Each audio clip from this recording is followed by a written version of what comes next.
आरक्षण के खिलाफ बांग्लादेश में छात्रों के भारी प्रदर्शन के बाद पिछले हफ्ते 5 अगस्त को प्रधानमंत्री शेख हसीना को गद्दी छोड़नी पड़ गई। उन्होंने पीएम पद से इस्तीफा दे दिया और बांग्लादेश छोड़ दिया, फिर भारत आ गई। देश छोड़ने के करीब 9 दिन बाद शेख हसीना ने अपना पहला बयान जारी किया।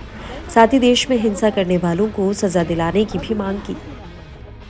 15 अगस्त को उनके पिता शेख मुजीबुर रहमान की हत्या की सालगिरह है। हसीना ने इस मौके पर लोगों से बंगबंधु स्मारक संग्रहालय में इकट्ठा होने को कहा।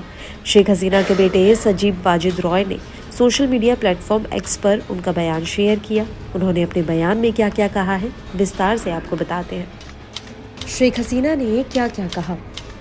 वह यादगार जो हमारे अस्तित्व का आधार थी, राख में बदल गई है। राष्ट्रपिता बंगबंधु शेख मुजीबुर रहमान का अपमान किया गया। 15 अगस्त 1975 को राष्ट्रपिता और बांग्लादेश के तत्कालीन राष्ट्रपति बंगबंधु शेख मुजीबुर रहमान की हत्या कर दी गई थी। उनके साथ साथ मेरी मां, मेरे 3 भाई और 2 भाइयों की नवविवाहित पत्नियों की भी हत्या कर दी गई। मेरे सबसे छोटे भाई शेख रसेल, जो उस समय केवल 10 साल के थे, उनकी भी हत्या कर दी गई। मेरे चाचा शेख नासर, राष्ट्रपति के सैन्य सचिव ब्रिगेडियर जनरल जमील उद्दीन अहमद और पुलिस अधिकारी सिद्दुकुर रहमान की भी हत्या कर दी गई। जुलाई से आंदोलनों के नाम पर तोड़फोड़, आगजनी और हिंसा के परिणाम स्वरूप हमारे देश के कई निर्दोष नागरिकों ने अपनी जान गंवाई है। छात्र, शिक्षक, पुलिस अधिकारी, जिनमें गर्भवती महिलाएं भी शामिल हैं।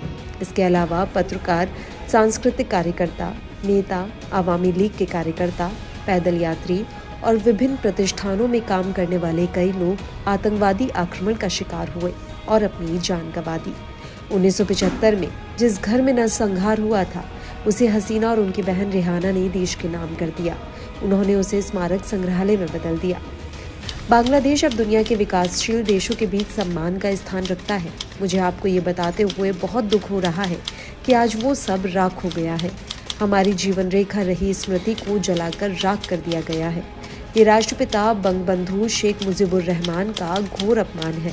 उनके नेतृत्व में हमने अपना स्वाभिमान, अपनी पहचान और अपना स्वतंत्र राष्ट्र हासिल किया। ये लाखों शहीदों के बलिदान का घोर अपमान है। मैं इस देश के लोगों से न्याय की मांग करती हूँ। मैं आज से 15 अगस्त को राष्ट्रीय शोक दिवस के रूप में उचित सम्मान और गंभीरता के साथ मनाने का आग्रह करती हूँ। बंगबंधु स्मारक संग्रहालय में पुष्पांजलि अर्पित करें और प्रार्थना करें। हालांकि इससे पहले द इकोनॉमिक टाइम्स ने शेख हसीना के हवाले से लिखा था कि मैंने देश को हिंसा की आग में झुलसने से बचने के लिए इस्तीफा दे दिया। उन लोगों का मकसद छात्रों की लाशों पर सत्ता हासिल करना था, लेकिन मैंने इस्तीफा देकर उन्हें ऐसा होने से रोक दिया। साथ ही उन्होंने ये भी आरोप लगाया कि उनकी सत्ता से बेदखली के पीछे अमेरिका का हाथ है। हालांकि इस दावे के कुछ देर बाद उनके बेटे सजीब वाजिद रॉय ने ऐसे किसी भी बयान से इनकार कर दिया। उन्होंने कहा कि शेख हसीना के इस्तीफा देने का दावा करने वाला बयान पूरी तरह से झूठा है। उन्होंने ऐसा कोई बयान नहीं दिया। अमेरिका ने भी मीडिया में शेख हसीना के हवाले से किए कथित दावे का खंडन करते हुए कहा था कि शेख हसीना को सत्ता से हटाने को लेकर अमेरिका की कोई भूमिका नहीं है। इन घटनाओं में अमेरिकी प्रशासन का हाथ होने संबंधी खबर या अफवाह पूरी तरह से बेबुनियाद है। इस आरोप में सच्चाई नहीं है। इस बीच बांग्लादेश की पूर्व पीएम शेख हसीना और उनकी कैबिनेट में मंत्री रहे 2 सीनियर मंत्रियों और एक बर्खास्त पुलिस प्रमुख समेत 6 अन्य लोगों के खिलाफ हत्या के आरोप में मुकदमा चलाया जाएगा। 5 अगस्त को इस्तीफा देकर भारत आने के बाद शेख हसीना के खिलाफ बांग्लादेश में दर्ज किया गया ये पहला केस है।